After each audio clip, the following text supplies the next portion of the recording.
unveiling the top business opportunities of 2024, game-changing discoveries. In this video, I'm going to talk about 3 of the best businesses that you can start in 2024.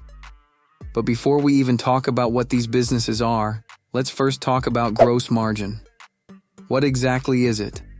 Say I have a product I'm selling for $10 but cost me only $2. Then my gross margin would be $8 or 80%. In order to have a successful business, you want to have a high margin while also selling for the highest dollar amount. So I've gone through the process of doing research to provide you guys with 3 great business ideas. I'll be showing you guys later that have a great potential of earning you high gross margins even while having little experience in the space. But before that, please click that like button and subscribe to our channel, Asher at Home, and turn notifications on to stay up to date with our new video uploads discussing numerous methods to make money online. At Asher at Home, we look for only the best and proven money-making methods to share with you guys, and we'd appreciate your sharing the love. If ever you have any questions, we'd be glad to help. Just leave your question in the comments section, and we'll get back to you as soon as possible. All right, now let's get started. Okay, so the first type of business is a product business.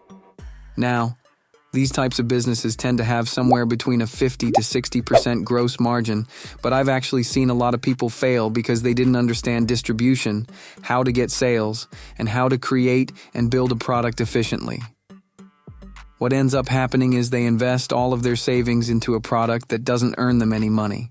So if you don't want to be like these people and you want to do things right, here are 3 things you need to do. First and foremost, you need to pre-sell. The reason why most product businesses utilize crowdfunding sites like Indiegogo and Kickstarter is to confirm demand for their products without having to risk losing money.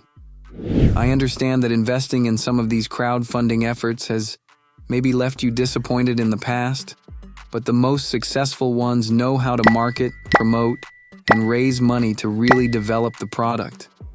The next thing you must do is sell directly to the consumer. By doing this, you skip retailers, which is good since the process of going through a wholesaler to a retailer can create some cash flow issues by the time you actually get paid for your products. This is what creates difficulties in making these product businesses really work. Amazon has been a great solution for this in getting the product straight to the consumer and helping plenty of people really get into the product space. Last but not least, you must invest in your brand. This entails ensuring that you use the best product since this will help in getting people to talk about your product or word of mouth. You want to pay attention to product reviews and look for opportunities to drive traffic to your business through the press.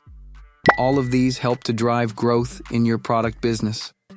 The second type of business is an agency or a service business. The margins in these kinds of companies typically range from 60 to 70%. Through the years, I've discovered that the easiest businesses to build are those where you can use a skill that you already have, perhaps from your time and experience as an employee, to other businesses, and be paid to either perform the same tasks for them as you already do, or teach them how to do it on their own. I've also witnessed people start all sorts of agencies, social media marketing agencies and the like. But the ones that really grow focus on these 4 things I'm about to tell you. First, they concentrate on a strong market pain point. Now, imagine this. You could launch an artificial intelligence AI company right now, go out and assess and analyze businesses and all of their inefficiencies, and then present the AI tools to address those issues. You would make a ton of money doing this, as any business owner or company will pay a lot to people who can show them how to save money or increase profits. If you properly utilize AI technology, you can increase a company's leverage, and you can even bargain for a higher salary, depending on the amount of money or time you save them. Second is productized services. If you work a typical job, you get paid by the hour. Your goal is to get paid based on output, and in order to do that, you must concentrate on only one thing. If you're a designer, concentrate on creating logos. If you work as a programmer, pay attention to the onboarding process. If you are in sales, Concentrate on the discovery call. Educate other people on a single specific task so that you may productize it. As your business expands, you can save yourself some time and buy it back by hiring someone else to handle other areas of your productized service. Third is recurring revenue. Too frequently when we first start, all we want is to be paid to do a certain job or task. The issue is that you have to be paid to perform the same task repeatedly each month, so you start at zero each time. Instead, you want to focus on selling a service, an ongoing recurring service, so that you can come in, evaluate it, support it, do more work, and then get your customers to sign up for a period of 3, 6, or 12 months of service, at which point you can begin to build your revenue base. Fourth, you want to scale with systems. The main idea is you want to create and build a business that you won't grow to hate, and you can do that by replacing yourself with a system or a checklist so that you can hire people that follow the checklist and your process to achieve similar results for your customers. Now, the last business type on our list is software, which has margins between 80 to 90%. This is because of low costs. You only really have to pay for server data storage after building the software. So as it grows, it actually costs you less, and the code will pretty much run the same way unless the servers change. So, here are 3 things to keep in mind when going into the software business. The first is creating a sticky product, which means you want to create a tool that solves problems and is a must-have software that you would use every day. Think of software like Dropbox or Slack that aims to solve specific problems that you would use regularly and keep people around. The second step is to choose a boring industry.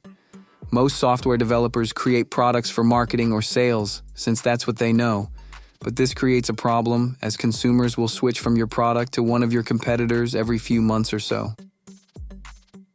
Instead, you should focus on boring industries like government, lawn care, body shop software, and local services.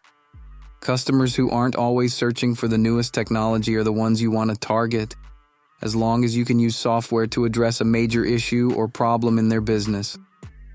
Third, you want to really pay attention to first-time user experience. You want to make it as easy as possible for your users to learn how to use your software by really guiding them throughout the process, kind of like the tutorial mode in video games. You want to ease people into it and make it as simple and non-confusing as possible, so that the users would easily realize and receive the core value that your software aims to provide. Lastly, you want to focus on retention. This is often overlooked because people tend to focus their efforts on marketing and sales.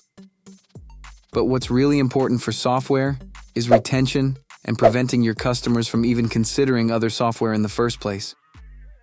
Figure out problems that your software has and why people stop using your product and try to win them back.